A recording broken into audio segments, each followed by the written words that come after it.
Hello friends, welcome back to তাইরাস kitchen. আজকে বানাবো ক্রিস্পি পেঁয়াজি বা পেঁয়াজু। এই পেঁয়াজিটা আপনারা সন্ধেবেলা স্ন্যাক্স হিসাবে খেতে পারেন, দারুণ লাগে।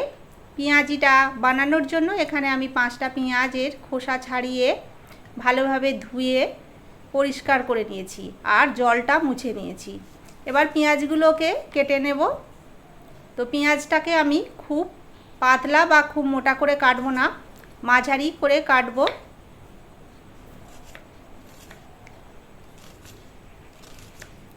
এই পেঁয়াজিটা বাইরে থেকে হবে একদম ক্রিস্পি আর ভিতরটা সফট। পেঁয়াজিটা পুরোটাই ক্রিস্পি হলে খেতে কিন্তু ভালো লাগে না, ভিতরটা একটু সফট আর বাইরেটা একটু ক্রিস্পি হলে বেশি খেতে ভালো লাগে। তো পেঁয়াজগুলো আমার কাটা হয়ে গেছে। এবার এই যে পেঁয়াজের পাপড়িগুলোকে এইভাবে হাত দিয়ে একটু ছাড়িয়ে দিচ্ছি। এবার একটা বোলের মধ্যে নিয়ে নিচ্ছি। এরপর এই পেঁয়াজের মধ্যে দিয়ে দিচ্ছি দুটো কেটে নেওয়া কাঁচা লঙ্কা, কিছুটা ধনেপাতা কুচি, আর দিচ্ছি স্বাদ মতো লবণ, আর দিচ্ছি হাফ চামচ হলুদ গুঁড়ো আর হাফ চামচ শুকনো লাল লঙ্কার গুঁড়ো।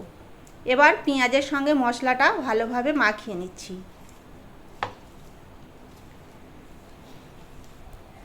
মাখানো হয়ে গেলে এর মধ্যে দিয়ে দিচ্ছি হাফ কাপ বেসন, আর এটা ক্রিস্পি করার জন্য দিচ্ছি 2 টেবিল চামচ কর্নফ্লাওয়ার। কর্নফ্লাওয়ার না থাকলে এই কর্নফ্লাওয়ারের জায়গায় 2 টেবিল চামচ চালের গুঁড়োও দিতে পারেন। এবার ভালোভাবে মেখে নিচ্ছি, কোনো রকম জল ছাড়াই আমি এটাকে মেখে নেব। পেঁয়াজের যে রসটা আছে তাতেই কিন্তু এটা মাখা হয়ে যাবে, আর জল দিলে কিন্তু একটু পাতলা হয়ে যাবে, তাতে করে পেঁয়াজিটা খুব একটা ভালো হবে না। মাখা হয়ে গেছে। এবার হাতটা পরিষ্কার করে নিয়ে আমি আগে থেকেই তেল গরম করতে দিয়েছি পেঁয়াজিগুলো ভাজার জন্য। এভাবে হাতের মধ্যে এই রকম চ্যাপটা করে একটু শেপ দিয়ে আমি গরম তেলের মধ্যে ছেড়ে দিচ্ছি। তো তেলটা অবশ্যই ভালো করে গরম করে নিতে হবে, তারপরে পেঁয়াজিগুলোকে এইভাবে তেলের মধ্যে ছাড়তে হবে। তো একটা সাইড হয়ে গেছে, অন্য সাইডটা আমি উল্টে দিচ্ছি।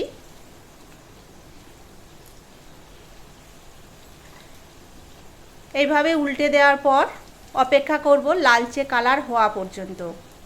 তো দেখুন পেঁয়াজিগুলো আমার লালচে কালার হয়ে গেছে। এইভাবে উল্টে পাল্টে নিয়েছি। এবার পেঁয়াজিগুলোকে তুলে নিচ্ছি। দারুণ একটা কালার এসছে। তো এই রকম কালার করেই আমি তুলে নিচ্ছি। আবারও কিছু পেঁয়াজি আমি ভেজে নিচ্ছি, তার জন্য তেলের মধ্যে পেঁয়াজিগুলোকে এইভাবে ছেড়ে দিচ্ছি। তারপর দেখুন এইভাবে উল্টে পাল্টে নিয়েছি, আর এই রকম লালচে কালার হয়ে যেতে আমি তুলে নিচ্ছি।